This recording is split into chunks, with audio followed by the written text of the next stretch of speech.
لأن الله عز وجل يقول كلكم ضال إلا من هديته فاستهدوني أهدكم. الله إذن ماذا يريد من العبد؟ اطلب الله الهداية بس من قلب صادق. فإذا علم الله صدقك هداك، إذا علم الله صدقك هداك إلى الحق، هداك إلى الحق مهما كنت ومهما أبعدت عن الله، ولو كنت في بلد إن الله عز وجل إذا علم من عبده صدقا قال كلكم ضال إلا من هديته. ما المطلوب؟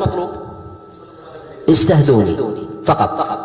كن صادقا في طلب الهداية، تأتيك الهداية تنزل لك من السماء ولو كنت في مجتمع كافر مطموس، يبعث الله عز وجل لك من ينتشرك إلى الهداية. هذا ينبغي الإنسان أن يكثر من سؤال الله الهداية إذا خلا بنفسه ولم يكن بينه وبين الله عز وجل أحد ولا في حضور، أن يتجرد لله ويقول اللهم إني أسألك الهداية، اللهم اهدني.